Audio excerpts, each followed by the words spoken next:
You avoid your bank app when money looks harmless until it changes how risk feels. What decision is it training you to make?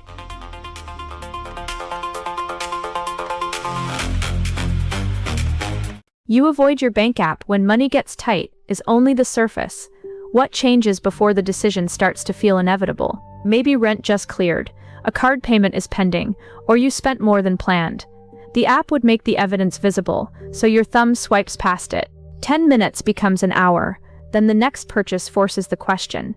Avoiding the screen feels like relief, even though the balance has not improved. That relief is the beginning of a loop. The app has become the place where uncertainty, shame, and consequences meet. The unknown becomes a verdict. The strange part is that the app is not causing the money problem. It is exposing a moment when the problem feels impossible to control. If the balance is good, checking feels rewarding. If it is bad, checking demands an action you may not yet know how to take. The decision is waiting behind the number. So the emotional cost arrives now, while the financial benefit of accurate information arrives later. Avoidance wins that timing battle. You are not necessarily ignoring money because you do not care. You may be avoiding the feeling that the number will tell you about yourself. The goal is to separate the money problem from the emotional moment that keeps you from seeing it. That separation creates room for action. Psychologists call part of this pattern the ostrich problem, avoiding information that could help track progress toward a goal. The review by Webb, Chang, and Lee Ben describes motivated avoidance. Information can be useful and still feel threatening. Useful data can still feel uncomfortable. Two motives collide. One wants an accurate picture for a better decision. The other wants protection from what the picture might demand.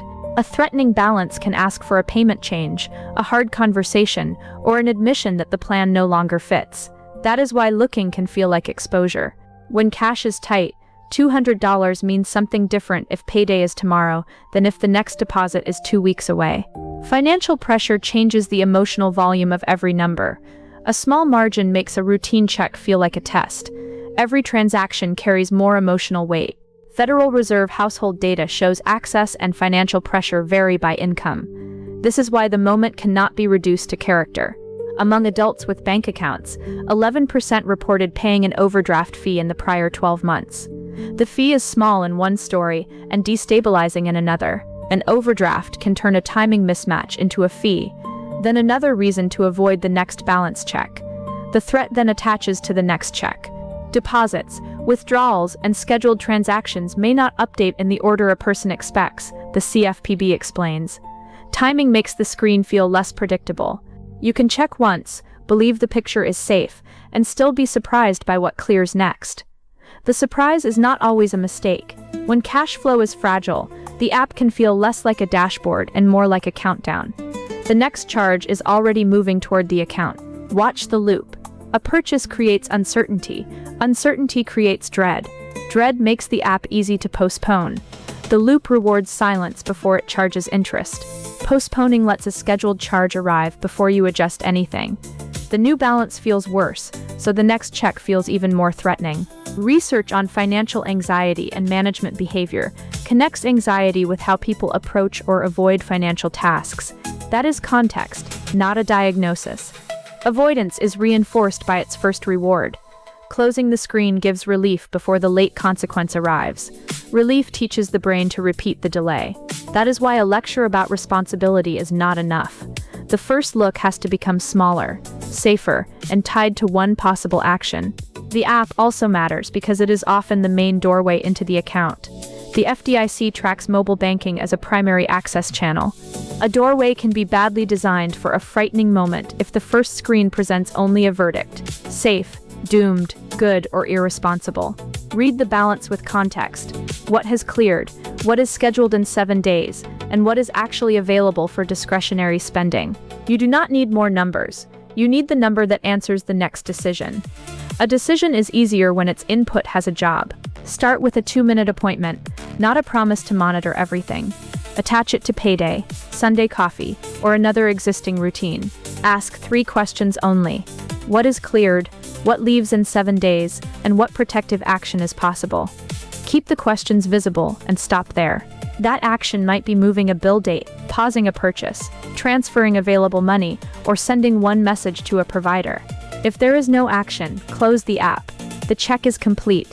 A finishable task creates less dread than an endless command to monitor finances. Use the app to reduce surprise, not to punish yourself. A low balance alert can arrive before the decision becomes urgent. It should warn while a choice remains. Put recurring charges on a calendar with the amount and the account they will hit. Move the warning earlier in the chain. The point is not perfect forecasting. An alert is a prompt, a calendar is a memory aid, and a defined response bridges information to a changed outcome. The earlier warning creates a wider choice. If overdrafts repeat, change the account architecture instead of demanding more vigilance from a stressed person. A guardrail can be kinder than a willpower test. CFPB guidance describes low-risk accounts that do not allow overdrafts. When funds are short, a transaction may decline instead of creating a fee. Opting out of debit and ATM overdraft coverage or linking savings can have trade-offs, limits, and fees, so read the terms first. The design question is where the system can prevent a timing problem from becoming a large invisible one. That is the architecture of a survivable bad week. After a mistake, make a rule before the urge to avoid arrives.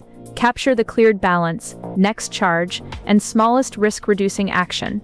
No self-audit, no scrolling through every transaction, and no promise to fix the whole month in one sitting. Make the check short enough to repeat. The bank app is not a moral scoreboard. It is an instrument panel. Schedule a short check. Scan 7 days. Choose one protective action. People do not always avoid information because they do not care. A smaller doorway and a clearer question can make control easier than avoidance. If this changed how you see money, subscribe for more wealth psychology stories.